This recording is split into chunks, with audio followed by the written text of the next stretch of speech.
Hello friends, आशा करता हूँ आप लोग अच्छे होंगे। एंड ये मेरा गोलैंग के रिगार्डिंग पहला ट्यूटोरियल है। इस वीडियो में मैं ये डिस्कस करने वाला हूँ कि गोलैंग क्यों आया था, कब आया था, इसको ओपन सोर्स कब डिक्लेयर किया गया, किसने इसको बनाया, इसका अदर लैंग्वेजेस के साथ क्या कंपैरिजन है, गोलैंग इसका नाम क्यों है, इसके क्या बेनिफिट्स हैं, इसके क्या डिसएडवांटेज हैं, सारे कुछ इस वीडियो के अंदर मैं डिस्क्राइब करने वाला हूँ। तो वीडियो के साथ बने रहें। ये मेरा पहला लेक्चर है। तो अभी मैं पहले ये बताना चाहता हूँ, जो ये गोलैंग है ये कब इंट्रोड्यूस हुई थी। ये बेसिकली 2007 में इंट्रोड्यूस हुआ था। किसने इसको इंट्रोड्यूस किया था? Rob Pike, Robert Griesemer and Ken Thompson ने इनको इंट्रोड्यूस किया था। ये बेसिकली गूगल के डेवलपर्स थे जो जिन्होंने ये इंट्रोड्यूस किए थे। ठीक है गाइस, तो ये इंट्रोड्यूस हुआ क्यों, इसके पीछे क्या हिस्ट्री थी। बेसिकली गूगल जो था वो पहले किसी, मतलब 2007 की मैं बात करूं तो वो उसके जो सिस्टम्स थे पहले किसी और टेक्नोलॉजी में, मतलब अपनी चीज़ों को रन करते थे, प्रोग्राम्स को एग्जीक्यूट करते थे, जहाँ अपनी प्रोसेसेस को हैंडल करते थे और जहाँ डाटा मैनेज करते थे किसी और स्टैक में। तो अभी इनको क्या हो रहा था कि जैसे जैसे गूगल की डिमांड बढ़ती जा रही थी गाइस, तो वैसे वैसे क्या हो रहा था कि गूगल के ऊपर लोड भी बढ़ता जा रहा था। जैसे जैसे यूजर जो हैं वो इंक्रीज होते जा रहे थे, वैसे वैसे ही जो गूगल के सर्वर्स के ऊपर लोड तो जो था वो बढ़ता जा रहा था। तो इसीलिए गूगल वालों, इन डेवलपर्स ने क्या सोचा, इन्होंने सोचा कि अभी क्यों ना अपनी कोई ऐसी टेक्नोलॉजी बनाई जाए जिसको यूज करने के बाद हम जो अपनी प्रोसेसेस हैं वो फास्ट कर लें और वो इजी भी हो सीखने में, और जो है वो गूगल का भी एक प्रोडक्ट हो जाएगा। तो इसी वजह से जो गोलैंग थी वो इंट्रोड्यूस की गई 2007 में। एंड जो उसको ओपन सोर्स था वो 2009 में किया गया। मतलब ओपन सोर्स मतलब आप लोग उसको ओपनली यूज कर सकते हो।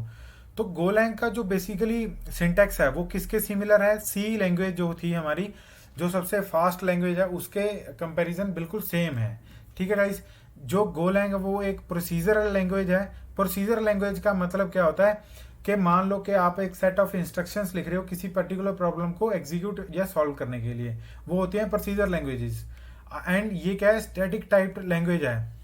अब स्टैटिक टाइप लैंग्वेज का क्या मतलब है गाइस, कि जैसे जावा जो है, बेसिकली जब हम जावा को कंपाइल करते हैं वो क्या करती है, बाइट कोड में कन्वर्ट करती है, बाइनरी बनाती है, मशीन लैंग्वेज में कोड को कन्वर्ट करती है, देन उसके बाद उसकी जो बाइनरी है वो एग्जीक्यूट होती है।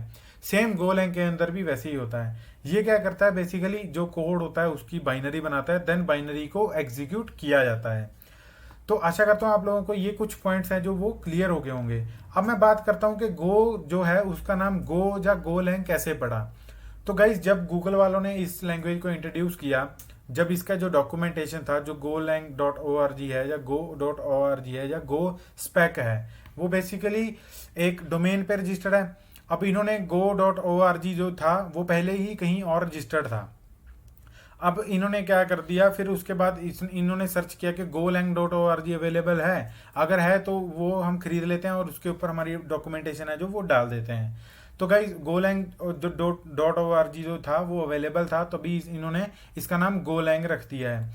अब गो जो था वो बेसिकली गूगल का प्रोडक्ट था, तो इसीलिए इन्होंने इसका नाम शॉर्ट फॉर्म गो भी रख दिया। अब गो जो है वो गोलैंग जो है वो बेसिकली टू पार्ट्स में डिवाइड है। गो मतलब उनका प्रोडक्ट, उनकी लैंग्वेज, लैंग्वेज का शॉर्ट फॉर्म लैंग, इसीलिए इनको कंबाइन करके गोलैंग इसका नाम बना दिया गया है।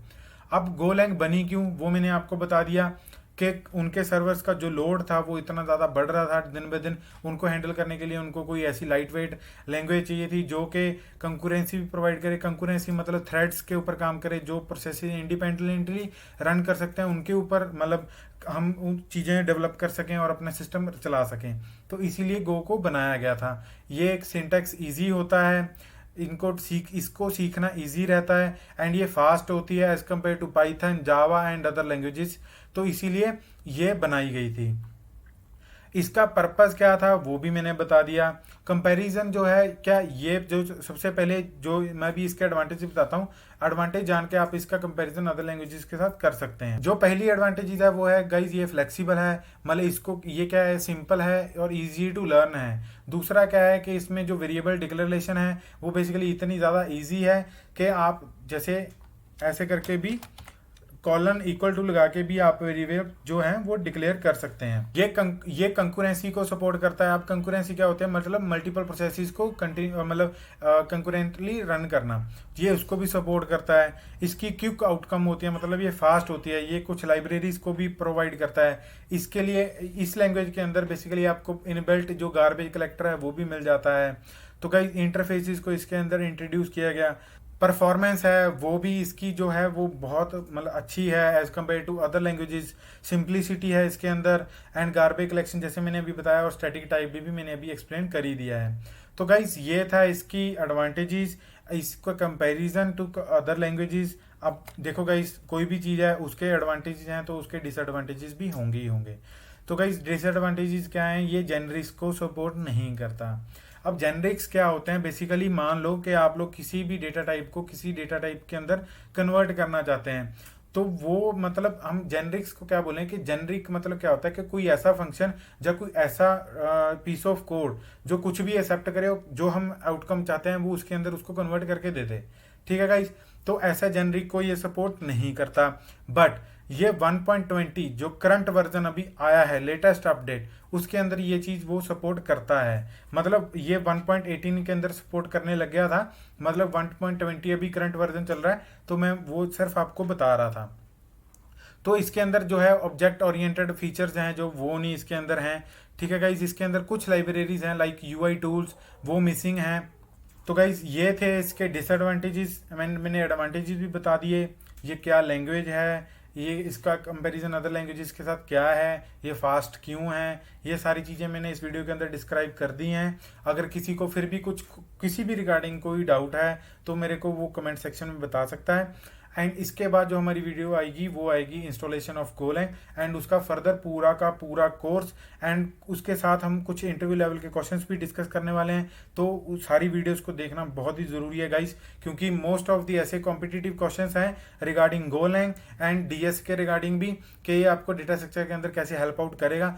तो सारी वीडियोस को आप अच्छे से देखें एंड समझें, और हर एक चीज़ को वेल एक्सप्लेन किया हुआ है। अगर फिर भी आपका कोई डाउट है तो कमेंट सेक्शन में बताएं, मैं आपका इमीडिएट डाउट जो है वो क्लियर करने की कोशिश करूंगा। Thank you for watching guys, subscribe करते रहें, अपना प्यार ऐसे ही बांटते रहें।